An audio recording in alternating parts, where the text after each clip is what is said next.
Assalamualaikum warahmatullahi wabarakatuh. Bismillahirrahmanirrahim. Alhamdulillahi rabbil alamin. Wassalatu wassalamu ala sayyidil anbiya'i wal mursalin Sayyidina Muhammad wa alihi wa sahbihi wa man tabi'ahum bi ihsanin ila yaumiddin. Amma ba'd. Jamaah salat zuhur yang berbahagia, mari kita lanjutkan ngaji kitab Hikam. Qala rahimahullahu ta'ala wa nafa'ana bihi wa bi ulumihi fid dharaini amin. Bismillahirrahmanirrahim. Ar-raja'u ma qaranahu amalun wa illa fahuwa umniyatun. Ar-raja atau harapan adalah apa yang dibarengi dengan amal usaha.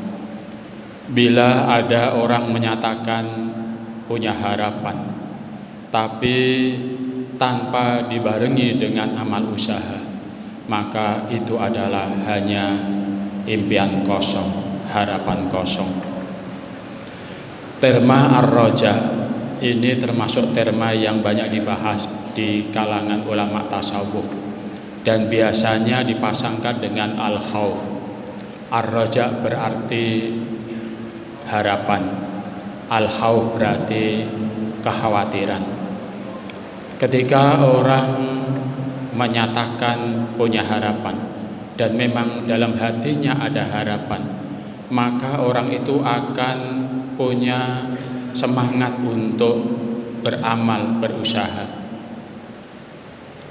Kalau urusan duniawi, saya yakin siapapun yang jadi pekerja, pegawai di instansi pemerintah maupun swasta siap melakukan kerja dan tugasnya karena ada harapan bahwa dia akan mendapatkan reward, gajinya, penghasilannya, penghargaannya atas amal usahanya.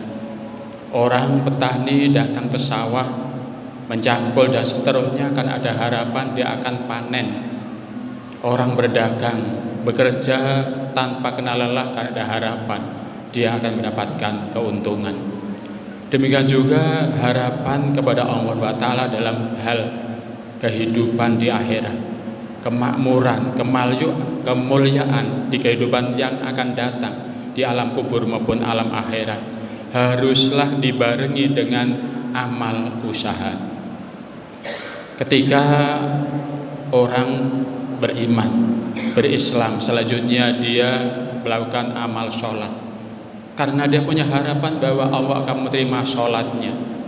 Orang berdoa karena dia punya harapan bahwa Allah akan mengabulkan doanya. Orang membayar zakat karena dia punya harapan Allah akan menerima zakatnya, bahkan mengembangkan, memberikan barokah untuk harta yang dikeluarkan maupun harta yang sudah diambil zakatnya. Itulah harapan.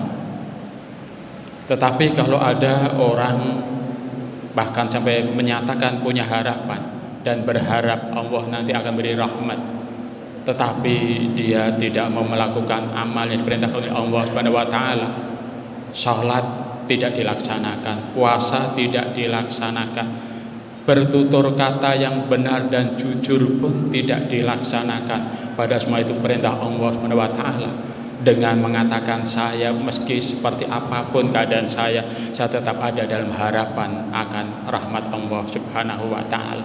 Sikap yang seperti itu adalah umniyah, harapan kosong. Dalam pernyataan Ibnu Ajibah, dia menyatakan bahwa ada orang yang menyatakan harapan dan berharap, tetapi sebetulnya dia berbohong dengan harapannya. Tanda kebohongan yang bersangkutan adalah harapan yang dia nyatakan ternyata tidak mendorong dia untuk berbuat, tidak berusaha dengan semangat. Bahkan dia ketika menyatakan punya harapan, tetapi dia berani melanggar aturan, bahkan maksiat, dosa biasa saja. Itulah umniyah, harapan kosong.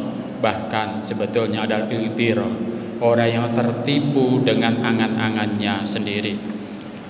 Dalam surat Al-A'raf ayat 169, Allah menyebut orang yang menyatakan punya harapan dan berharap tetapi tidak melakukan amal usaha dengan sebutan khalfun. Khalfun adalah orang yang hina, orang yang nista. Allah berfirman, fa khalafa min ba'dihim khalfun warithul kitaba ya'khuduna arada hadal adna wa yaquluna sayughfaru lana. Kemudian ada generasi yang menggantikan setelah mereka. Mereka nista meski mereka mewarisi Alkitab, tetapi mereka mengambil dunia ini dan menyatakan saya akan diberikan ampunan oleh Allah Subhanahu wa ta'ala. Sejalan dengan itu ada pesan yang baik dari seorang sufi yang terkenal yaitu Ma'ruf Al-Karhi. Dia menyatakan talabul jannati bila amalin dan bun minad dunub. Minta surga tanpa melakukan amal usaha, amal baik, ibadah adalah dosa. Wartija'us syafaati bila sababin naun minal ghurur. Mengharap mendapat syafaat dari Nabi Muhammad SAW tanpa melakukan sebab untuk mendapatkan syafaat itu adalah ketertipuan. Wartija'u rahmati man la yuta'u jahlun wa humkun. Dan sikap mengharap rahmat Allah Subhanahu wa ta'ala padahal dia tidak ditaati adalah sikap yang bodoh, bahkan paling bodoh. Dalam riwayat yang lain dia menyatakan dengan sedikit berbeda dan lebih simpel, raja'u karrahmah mimman la tuti'uhu hidlanun wa humkun. Harapan kamu akan rahmat dari Tuhan yang tidak kau taati adalah menistakan diri, bahkan sikap yang sangat bodoh. Karena itu akan sangat baik kalau kita memperhatikan apa yang dituju Rasulullah Muhammad sallallahu alaihi wasallam. Beliau bersabda dalam salah satu hadis riwayat At-Tirmidzi dan Ibnu Majah, al-qayyisu man dana nafsuhu wa amila lima ba'dal maut wal ajizu man adba'a nafsahu hawaha wa tamanna 'ala wahil amani. Orang yang cerdas adalah orang yang mengendalikan nafsunya dan melakukan amal usaha untuk kehidupan setelah kematian, hidup di alam kubur dan alam akhirat nanti.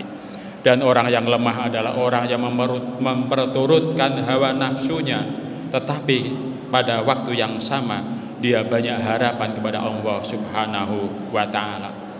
Dalam hadis ini menegaskan bahwa penting untuk mengendalikan diri. Masing-masing orang punya hawa nafsu, tetapi orang cerdas tahu bagaimana mengendalikan diri dengan baik, karena hanya akan menistakan diri di dunia ini, merugikan kehidupannya bahkan warga masyarakat ketika orang memperturutkan nafsunya. Sebaliknya, ketika orang bisa mengendalikan dirinya, akhirnya hidup dengan sesuai norma yang dibimbingkan agama, yang dibimbingkan kepantasan secara sosial, maka dia akan membawa manfaat untuk dirinya bahkan masyarakat sekitarnya. Dan Nabi menyatakan khairun nas anfa'uhum linnas. Manusia terbaik adalah yang paling banyak memberi manfaat untuk sesamanya.